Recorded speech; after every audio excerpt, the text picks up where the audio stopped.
Okay, ready? I think so. Okay.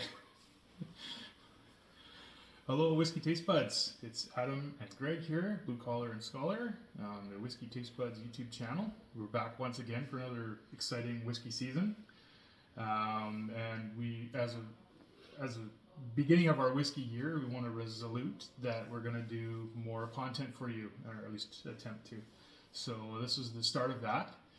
And we decided to change things up a little bit. Instead of just doing plain old boring whiskey reviews, we're going to do some stuff from our own collection. And so, Wow. and then we're going to sort of put a blue collar and scholar spin on things as well. So what we've done this time around is we've each selected a whiskey from our own personal collections, and we're going to share them with you and review them, and hopefully you guys enjoy it. We are honored and privileged to be recording from Mick Baxter's Whiskey Saloon, as you can see behind us. He's got a beautiful whiskey selection and whiskey bar, and this is where we try to do a lot of local events when we're here in Pell River. I might also add that we're on Tla'amin territory, which is the traditional territory of the Tla'amin people, and we're grateful for being Absolutely. here as well. Thanks for that, Greg. And yeah, so before we get started, I wanted to just a couple little housekeeping things. The washrooms are over here. Yeah, that's important at any whiskey tasting for sure. But also coming up in the near future, we're going to be doing our 12 grams of Christmas again. So for those of you lucky ones that have managed to get kits, we are sold out. But you'll be getting your kits in the mail fairly soon. And then starting on December 13th, we'll tune into this channel here, and you'll start seeing the reveals of each whiskey leading up to Christmas Eve. I'm excited. The first time we did it, yeah, me too. It's a lot of fun, and it's kind of challenging to kind of up our game every year and make it better than the year before. And all of the credit goes to this man here. That's right. Well, I don't know. Greg's going to be putting his work in with the videos this year too, and we'll try not to get too crazy, but it's going to be fun. So yeah, that's exciting. December 13th. This is when you can start looking for those videos to be up. And I also wanted to shout out to one of our club members, Chef Taylor Darnell. She's local in Comox, and she's traveling all the way across the country to New Brunswick for next weekend's Whiskey Festival in New Brunswick. She's not only attending, but she's also taken on the task of planning and presenting a bunch of different whiskey dinners and lunches and like a cocktail, a gin cocktail lunch, and it's incredible, especially to be able to try and organize and put together from across the country. Now, are these going to be whiskey food pairings? Absolutely. Oh, cool. Yeah, and Taylor is She's very, very good. very good at that. Yeah. So watch out for that. I'm looking for. I'm excited to see some updates from her on the goings on there. Also this weekend. Shout out to everybody in Edmonton there. There was a whiskey festival last night in Edmonton, and I'm seeing stuff online right now. It looks like it was amazing. So we're there. We're in that season, so it's exciting. Anyway, without further ado, I'm going to present and talk to you a little bit about one of my whiskeys from my collection, and then Greg's going to go on to his. So the one I chose from my collection to share with you guys today was a whiskey. A couple weekends ago, we had an event right here at Mick Baxter's Whiskey Saloon. We've done bottle luck event. Yeah, like a potluck. We've done it a few times now. It's called Bring a Bottle, and instead of collecting money from everybody and going out and selecting whiskeys that we think everybody would enjoy, we decided to put it to all the members and say, bring a bottle that you want to share. And tell the story why you chose this bottle and brought it for this evening's for sure event. So this whiskey that I'm sharing tonight was one of the club members, Joe and Roseanne. They came all the way up from the Lower Mainland in Maple Ridge, and he left the bottle behind for me because he was so happy with how things went and just wanted to show his appreciation. So for that, I showed my appreciation to Joe and Roseanne for that, and it was one of my favorites of the night, and there was a lot of whiskeys. In fact, we kind of ran out of time. We had to rush it along, and it wasn't ideal. But we'll learn and do better next time. Well, we only had 14 bottles. Though. 14 bottles in a very short period of time. Yeah. Anyway, this one here is it's a co-op liquor store exclusive, Old Pulteney, single cask. I don't know if you can see that or not. So there's co-op liquor stores all around in BC here, and I think in Alberta as well. And this is a single cask that they purchased from Old Pulteney, cask number 1120. It was it's Old Pulteney is a Highland region distillery. It was an ex-bourbon cask. It was distilled in 2006, which is a special year for me because that's when my oldest daughter was born. And then bottled in 2022. So that makes it a 16-year-old whiskey. And it's bottled at 59.7% ABV, which is cask strength. In other words, hold on to your shorts. Yeah. And a lot of people sometimes can be put off by cask strength whiskeys, but I would say give it a chance and always have an eyedropper of water if you want to add a couple drops of water if the cask strength isn't suiting you, or sometimes it just kind of opens the whiskey up and you actually get more flavor and more notes from it when you're exploring it. Old Pulteney is known as the Maritime Malt, and so I'm fully expecting some salinity in there, some minerality, some sort of hints that it was distilled and matured by the ocean. So here we go. Looking forward to it. Cheers. Slancheva. Slancheva. So right away in the nose, I'm getting heavy, like salted caramel, some honey and citrus. Very gripping. I mean, it just fills the nose so quickly. It's almost like you have to pull back to enjoy all of the variations that you're picking out. For sure. Oftentimes when I'm showing people how to nose whiskey, I would say just bring it up to your nose slowly. And as soon as you get something, stop and just explore that. And the first thing I get is that sweetness, that honey and caramel sweetness. And then a little bit further in, you get the citrus, saltiness, the salted caramels. It always reminds me of Richard Patterson's, who is the master distiller or was the master distiller at Delmore, who would talk about how to taste whiskeys, and he would start off with, bring it to your nose and, hi, how are you? I'm fine. Yeah, but he also has a tendency to throw like 30-year-old Dalmore on the floor. That's right, so just to wash out the glass. Yeah. He's a wonderful character. For sure. And then also on the nose, I get a little bit of like stone fruit, but baked, like baked apricots or something like that. So what's a stone fruit? Like any fruit that would grow in an orchard on a tree that has like a stone. Oh, I got like you. a peach or apricot. All right. So it's not stoned fruit. It's No, not stoned fruit. Okay, no. okay. That'd be worried there. Anyway, that's my take on the nose. Yeah, the nose is great.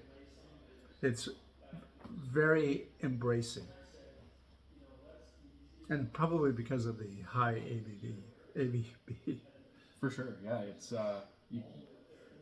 It's some whiskeys you just know that it's got a high alcohol content, but you also know that the palate, and you get excited when you're nosing a whiskey, and you know the palate's going to be like similar, if not, just add to the experience. Yeah. It's kind of off-putting when you nose a whiskey and you get certain notes, and then you go to taste it, and it's completely different.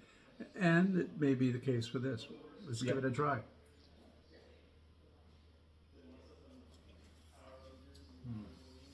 Definitely not the case.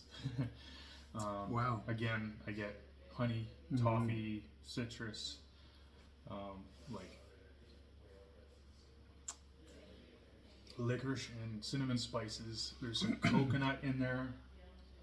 Definitely salted caramels again. And then another thing I noticed, and maybe it was more about the nose than the palate, but it's like, you know what petrichor is, right, Craig? Yes. So like that first smell you get when it hasn't rained in a while and it starts raining. I get that, but almost like on cedar wood, like dry cedar wood. So yeah, fresh rain on a dry cedar. Reminds me of my deodorant. It's cedar wood. Maybe I should use this as deodorant. Could do. A little wet, mind you. It looks like you're sweating a bit. The finish is incredibly long. Like from the first sip, it just lasts forever. I can sit there 10 minutes later and it's still there. That beautiful sea air. It doesn't turn bitter like sweetness. some long finishes do. It really is quite even, and like you say, there's a sea air sense to it that makes it quite compelling. For sure. And I like to talk about mouthfeel too. It's not something that a lot of people include in tasting notes, but to me this is it's very creamy, but also a bit oily. And when I say oily, this is where we have to digress a little bit. Being a blue collar automotive service technician by trade, I'm going to compare it to a 5W40 synthetic motor oil. For those of you that know, you know. We try not to ingest it and put it in our mouths, but it sometimes inevitably happens. So that's what I would compare this as far as mouthfeel goes.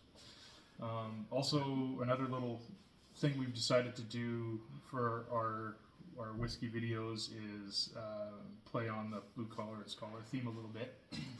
And so that's where Blue collar, scholar. So that's where the 5W40 synthetic oil reference comes to, and also I'd like to compare this whiskey to a car. Oh yes. And so Here we go. So the car I chose for this whiskey is a Porsche Cayman S. And the reason I chose a Porsche Cayman S, it kind of made me feel like you're going for a drive on a sunny but cool, crisp autumn day on the seashore, and you have a very luxurious car, but it still raises the hairs on your arms in the corners, and that's why I chose a Porsche Cayman S to pair with this whiskey, because that's how I feel this whiskey is to me. And I give it, on a scale of 10, I don't get super technical when I rate whiskeys, but I give it a 9 out of 10. It's a fantastic dram. If you ever get a chance, I highly recommend it. I'm sorry, I don't rate my whiskey, so we'll just have to put up with what I... No, it's fair. Yeah. Okay. Well, Old Pulteney was Adam's choice for the Bring a Bottle, or the Bottle Luck event that we had. Mine was Jura Tasteable. And I was more interested in the story than I was in the actual choice of whiskey. And partly because, I mean, we can talk about various distilleries throughout Scotland, or anywhere for that matter now. But every so often there is a story that goes with a particular location. And Jura happens to be one of those for me. Two things, just to go back to Richard Patterson. Richard Patterson recently said that one of the most outstanding drams that he's ever experienced was actually on the Isle of Jura, when he was looking out over the paps of Jura, or mountains of Jura, and he had in his hand a dram of Jura Superstition, and he said there was just nothing like that moment. And that is the same for us. When we search for a dram, we're always looking for what is it that we can pair it with, whether it's an activity, whether it's a mood, whether it's something that a chef has prepared as a dish that has an amazing experience to go with it. But in this case, it was, for me, the story. And the story in particular is about a favorite author of mine. His name was actually Eric Blair, but everyone knows him as George Orwell, who back in 1947 wrote 1984 on the Isle of Jura. He had also written before that other books, but this particular one was one of his last, if not his last. And before he ended up in his writing experience in Jura, he met up with Ernest Hemingway in Paris, because he shared with him that he was a bit paranoid. He was paranoid because his previous books didn't go over all that well with those like Stalin and others who thought that he might be mocking them.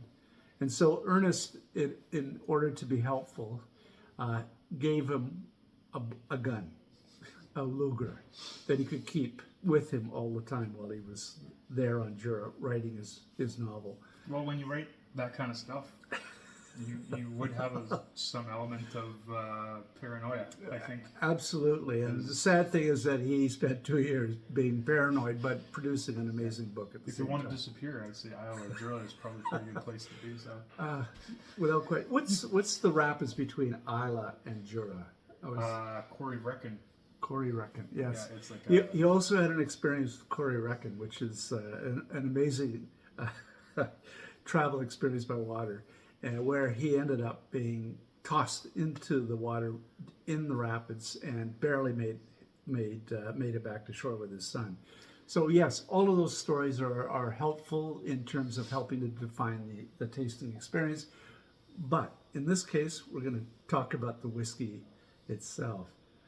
So tell us a little bit about Tasteable itself.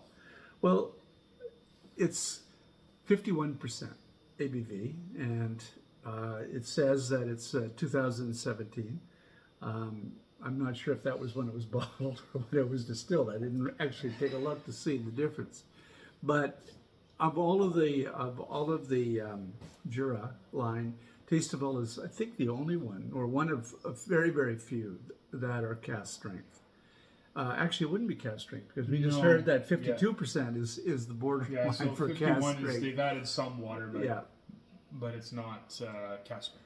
it's got a wonderful nose, a bit softer than the old Pulteney. I feel like they've probably added color too. They added color on Jura? I don't think so. But one of the that reminds me, some of the whiskeys, or many of the whiskeys now, are they put onto the box non-chill filtered, which means that anything below 46% ABV has the possibility of clouding when you put ice in it, or if you left the bottle on a shelf in a cool location, it would create sediment at the bottom of the bottle. So the clouding is because the water in the whiskey actually starts to almost... Yes. Whereas anything 46% ABV or above doesn't require chill filtering. So right now we see a lot of non-chill filtering, even on those bottles that are way above 46%, because it's now a political statement. It's one that they're saying, okay, we get the word that we don't need cosmetic. So the chill filtering is to get rid of the cloudiness for aesthetics purposes. Yeah. When a bartender is making a drink with ice, they don't want their whiskey to be cloudy. Yeah. Or the distillery doesn't want their whiskey to be cloudy when a bartender puts ice in it. Which was the biggest problem with blended Scotch. Yeah. The problem with that, though, is when you chill filter something, in my opinion, you're taking a lot of the oily esters out of the whiskey, which is also flavor. Yeah, very much so. Very much so. So that's why a large part of the whiskey community and whiskey geeks like us are big advocates of non-chill filtering and no color adding. And no coloring. Yeah. The coloring is, again, largely due to the blended Scotch. You know, they're mixing a grain with the single malt, and they want to make sure that there's consistency every time you buy your Johnny Walker or your Chivas Regal or what. And I get it. But in the single malt world, I don't get it. It's important to just give it to us in the way that it was meant to be. Anyway, Slancheva. So this is actually one of my favorite Juras. It's always been a bit of a tough one for me. I've always wanted to really just fall in love with Jura, but a lot of their whiskeys kind of fall short for me. But this one is quite nice. I think 51% is a great ABV for them. It's approachable. It's very smooth. I think there's probably some old whiskey in here. Mm-hmm. I agree. I've not been a huge Tasteable fan. I always felt that it was like being smacked by a hockey stick while chewing on a puck. But in this case, now that I've had it again, that's a Canadian tasting note. That's right. We don't go with those tasting notes that you find on the box. They're a little off. Anyway, so yes, Tasteable wasn't my first choice, but as I've grown to try it a number of times, I'm also realizing that this is an amazing little whiskey. They're good at what they do, and absolutely, it's tried, tested, and true for sure. Well, I'll give it no, I won't give it any rating. Just enjoy. Cheers. Cheers. Just before we go, another thing that I wanted to add to our whiskey review videos is I'm going to try and scrounge up some whiskey quotes of the day kind of thing. So today's whiskey quote. Oh, be careful. I don't know who originally said it. It's an old Scottish quote. It says, "Today's rain is tomorrow's whiskey." And I felt that was suitable to me because we've had a lot of rain here recently, for one. For two, we're heading into that time of year where it's winter, it's dark, it's stormy. It can weigh on people's mental health as the months go on in this kind of time of year. And basically what this quote is getting at is stay positive. It's all about mindset, and if you stay positive and look at the bright side, the glass is half full. Mine's empty, but I still have a little bit, but I'm not sure. Yes, I think that was something like Robbie Burns that came out with something like that. Quite possibly, yeah. Either that, or I will try to give credit to most quotes that I do, but this one I couldn't quite nail down. So. No. But it's a good one. It is a good one. I agree. Yeah. All right, you. Cheers. Cheers.